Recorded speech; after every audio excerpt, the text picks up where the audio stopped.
Hi అండి. అందరికీ నమస్తే. ఎలా ఉన్నారు? నాటుకోడితో మనకు కూర ఎంత టేస్ట్‌గా ఉంటుందో ఒకసారి అసలు మేము చేసుకునే విధానం చూపిస్తాను. చాలా అంటే చాలా బావుంటుంది. టేస్ట్ చాలా బావుంటుంది. ఎంతైనా నాటుకోడే, పారం కోడే గదా! అదైతే కరెక్టే అండి.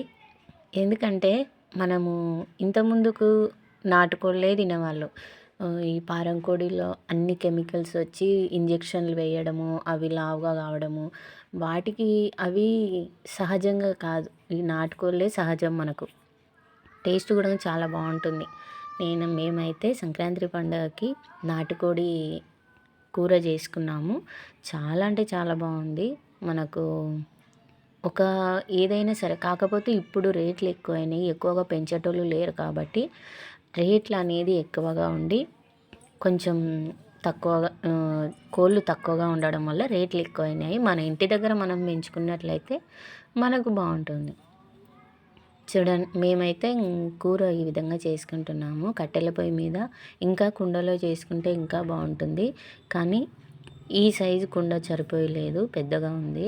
కూర కుండ పెట్టడానికి కొంచెం వేరేది ఉండింటే బాగుండనుకున్నాము. కానీ గిన్నెలోనే చేసాము. అయినా చాలా బాగుంది. నేను ఈ విధంగా చేసుకున్నాము. మీరు సంక్రాంతి పండుగకు చికెనా, మటనా, నాటుకోడా ఏం చేసుకున్నారో కూడా చెప్పండి. అంటే ఇప్పుడు సండే, ఆదివారం చికెన్లు, మటన్లు తింటున్నారు. కానీ మనకు అలా కాదు. మనం పండుగ వస్తే తినాలి, లేదంటే ఊకుండాలి. మనం పండగ ఉన్నప్పుడు మాత్రమే మంచిగా అదొక వాతావరణం అనేది బాగుంటుంది. అందరూ వచ్చి కూర్చొని తినడము, ఆ వాతావరణం బాగుంటుంది. మీరు ఎలా చేసుకున్నారో కూడా చెప్పండి. మా ఊర్లో అయితే చాలా బాగా చేస్తారు సంక్రాంతి పండగ. సంక్రాంతి ఇంకా శివరాత్రికి అయితే ఇంకా చాలా బాగా చేస్తారు. ఎంతైనా మన సొంత ఊరే కదా!